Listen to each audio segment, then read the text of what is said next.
Hello guys, welcome to Ripon Acharya channel. আজকে আমরা C শার্পের 10 নম্বর part নিয়ে হাজির হলাম। সি শার্পের আজকে আমরা শিখব হচ্ছে সুইচ স্টেটমেন্ট।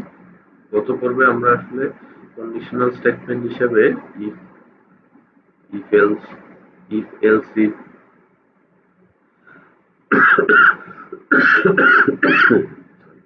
এগুলো শিখেছিলাম। আজকে আমরা কন্ডিশনাল স্টেটমেন্ট হিসেবে সুইচ স্টেটমেন্টটা শিখব।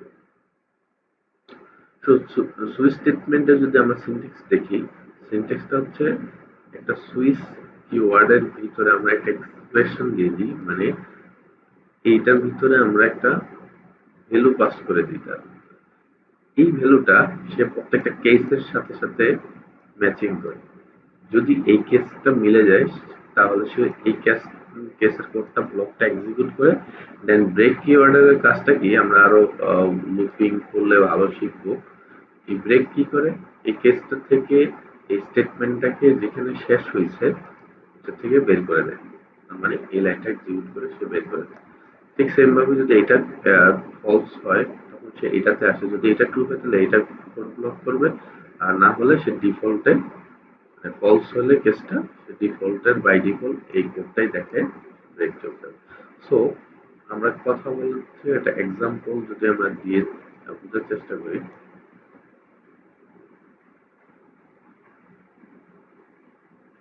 এখানে যদি আমরা পুরো কোডটাকে একটু কপি করে নিয়ে গেলাম,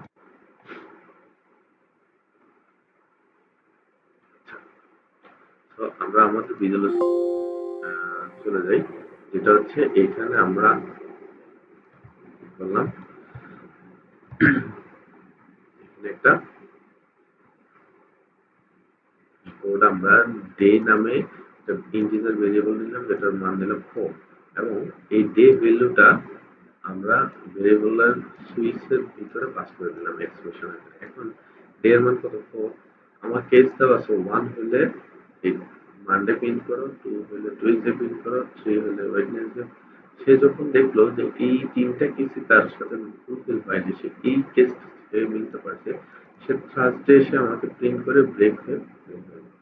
তো আমরা যদি আউটপুটটা দেখি,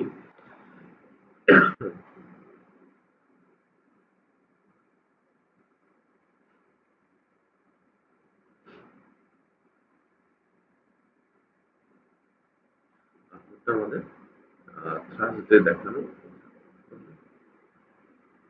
আচ্ছা, এখন আসি আমাদের কিছু ডকুমেন্টে যেটা জিনিস ছিল, এই ব্রেক কিওয়ার্ড আসলে কেন ইউজ করা হচ্ছে। ব্রেক কিওয়ার্ডটার কাজটা হচ্ছে, আমি এখানে আমরা যে কোডটা লিখেছি যে এই কেস 1 হলে, বা আমরা যদি একটু আগে যে এক্সাম্পল দেখলাম 4 হলে, সেটা থার্সডে দেখাচ্ছিল। এই থার্সডেটা আমি যদি এই ব্রেকটা ইউজ না করতাম, সে হচ্ছে আমাকে পরের প্রত্যেকটা লাইন বাই লাইন সে আমাকে এক্সিকিউট করে দেখাবে। যেমন আমরা যদি একটু খেয়াল করি, যেটা হচ্ছে এই ব্রেকটা আমরা ইউজ করলাম না, এই ব্রেকটা আমরা ইউজ করলাম না, ঠিক আছে। তো সে কি বলতেছে, control can not fall through one case level to another. এটা আমাদের বলতেছে এটা পসিবল। আমি যদি চাই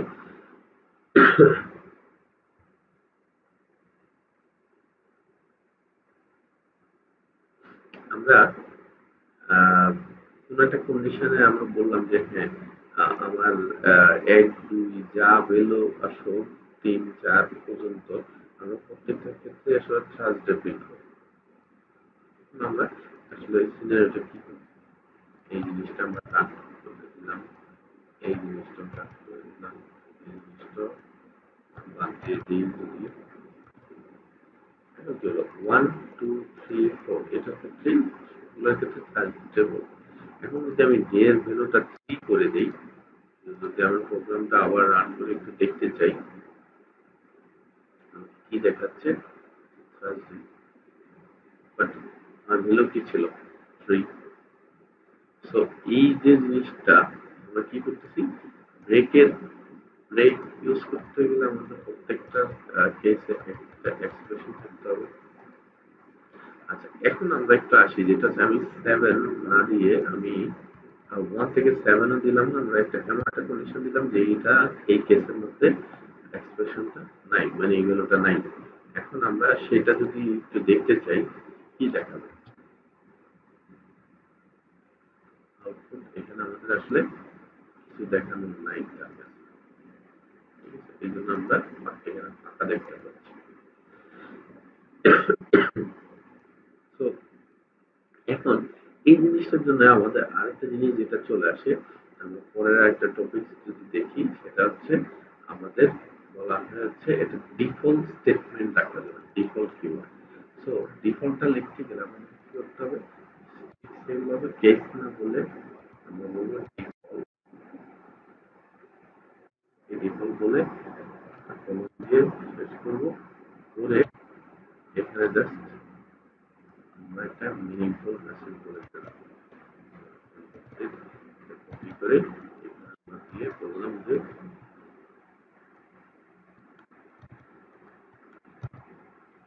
এখানে আমরা এমন একটা মেসেজ দিয়ে দেবো যে এটা আমাদের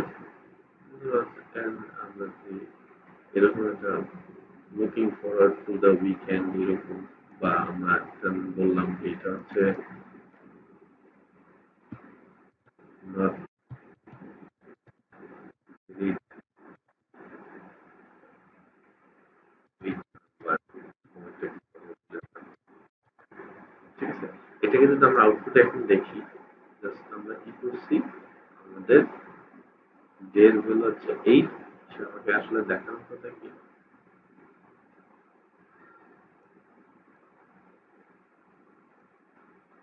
নট ভ্যালিড উইথ,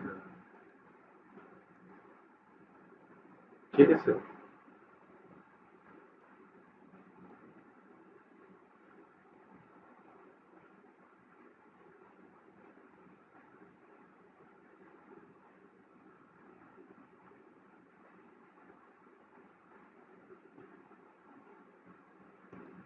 আচ্ছা,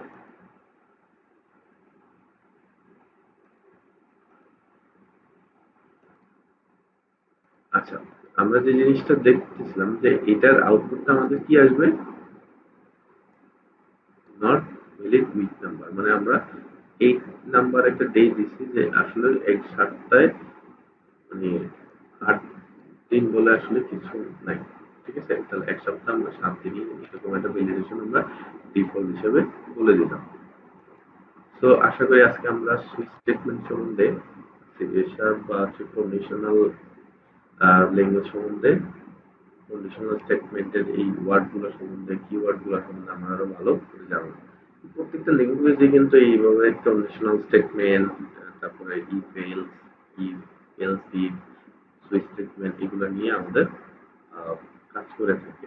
এখন আমরা যদি এই সিনট্যাক্স গুলো ভালো মতো জানি, আমরা প্রত্যেকটা ল্যাঙ্গুয়েজের সিনট্যাক্স জাস্ট একটু ডিফারেন্ট হতে পারে লেখার স্টাইলটা, ওইটা আমরা জাস্ট কনসেপ্ট বুঝে থেকে সিনট্যাক্স করতে পারলে সব ল্যাঙ্গুয়েজে ইজিলি গ্র্যাপ আপ করতে পারবো বা ধরতে পারবো। So thanks for watching.